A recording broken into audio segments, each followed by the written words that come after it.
हमसे भंगिया हो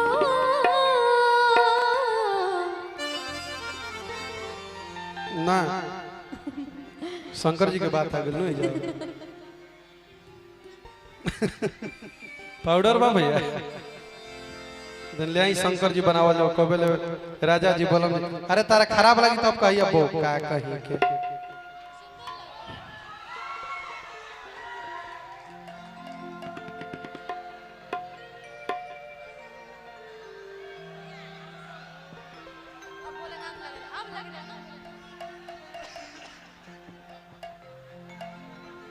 रस सांपो बना देता नहीं इधर माइक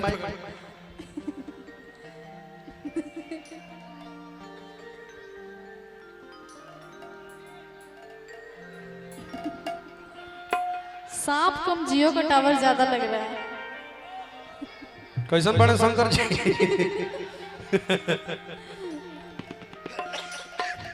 अच्छा शंकर जी। लाइफ में कोई पार्वती है या नहीं है?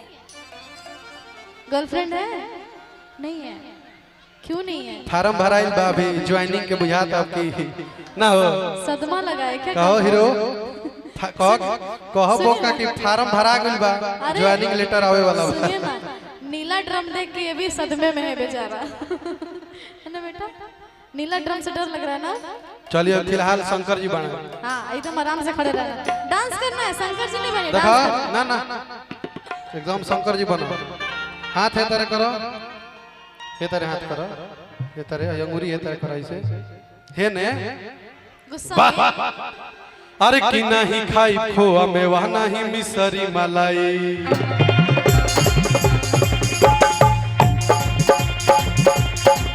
नहीं खाई खोआ मेवा नहीं मिसरी मलाई नहीं खाई खोआ मेवा नहीं मिसरी मलाई पहले बानी तनी पीस के ले आ रहना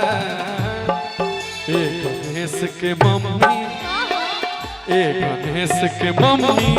बस पाभर भांग पिया एक गणेश के मम्मी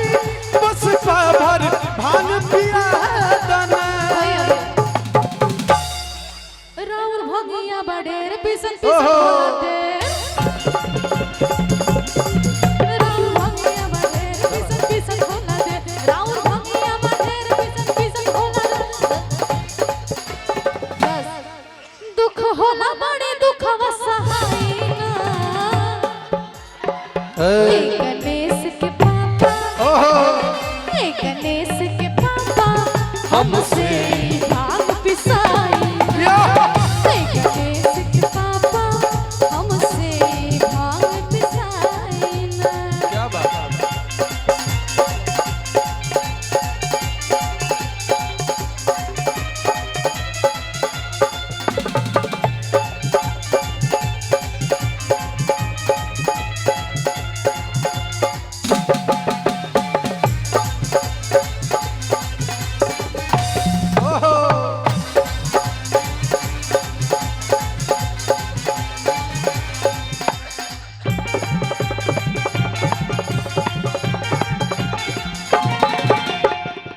शंकर जी कहता रहे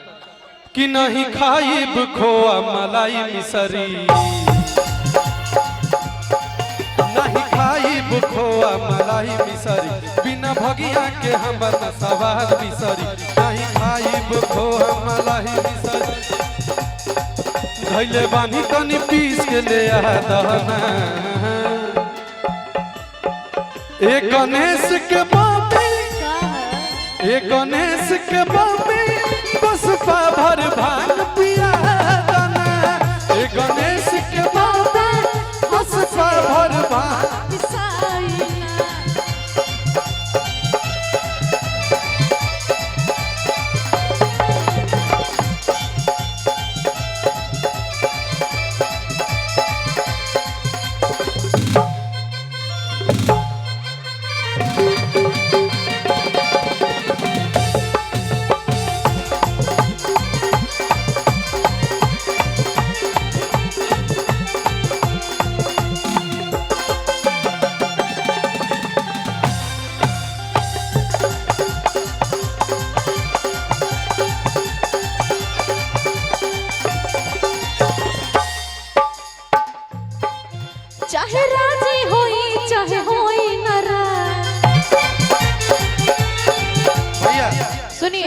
नया जी हाँ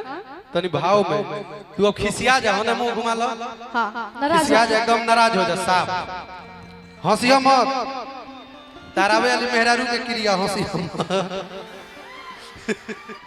मैं लोग के हंसे तो तू हंसिया मत नाराज होना है नाराज हो जा स्माइल नहीं करना नाराज अरुआ खाली तन मनी मनाई भाई जब हाथ धरिए नु तब तू छोड़ा के भगियो ठीक बा चलो बा पीछे से कोरस खींच चलिए चाहे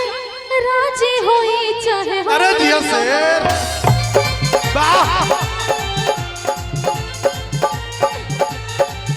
ओहो राजू ने की बात तू घर छोड़ के भाग रहा है कलाकार खाली थोपरी बाजे के चाहिए बहुत सुंदर वाह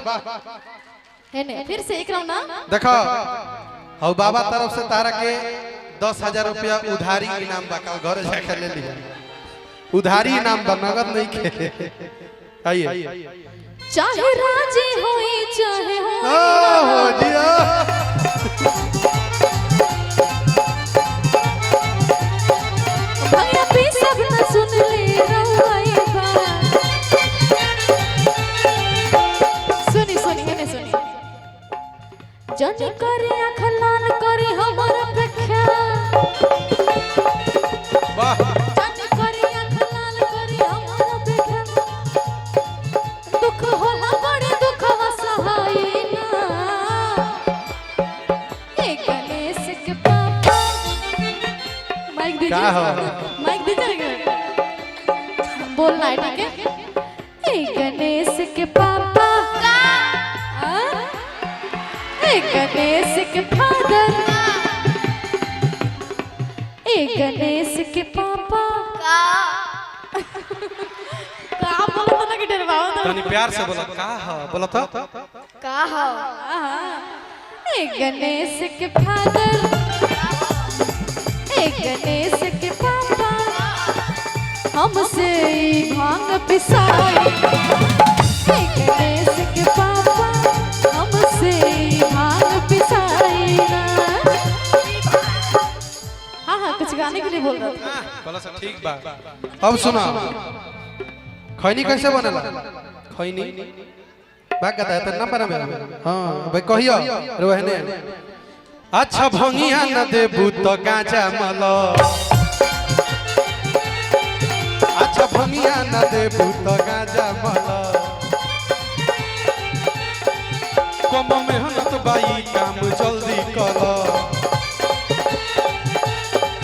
कम मेहनत बाई काम जल्दी करो हो जा कहाँ बचिलो मल के आवा मारी दो भैया भाव में ऐसे कहो देखो डर जा रहा है कि बेचारा खोजा कहाँ बचिलो मल के आवा मारी दम बस 2-4 दम तू सिखा दहना बैठ के कहाँ कोई भंगिया के न फेंक देलो घेवड़ा पियो भांगे वाह कि खोजा कहाँ बचिलो मल के आवा मारी दम बस 2-4 दम तुम्हारा दहना एक गणेश के मम्मी एक गणेश के बोतल बस पाभर भांग पिया दना एक गणेश के मम्मी बस पाभर भांग पिया दना एक गणेश के मम्मी बस पाभर भांग पिया दना एक गणेश के मम्मी बस पाभर भांग पिया दना एक गणेश के मम्मी बस पाभर भांग पिया दना अगर निमन लागल तो थप्पड़ी एगो बाजे के चाहिए ठीक लागल नु वाह नेहा जी जी हम कहल चाहब ये राउर जौन अगिला लोकगीत आवत है एगो दूगो गाना के बाद अपन नंबर दे दिया हमारा के ठीक बना तारा के एगो गाना में हम काम कराई एगो तारा का तो स्पेशल गाना बनी बोला मुआ बाणे छोट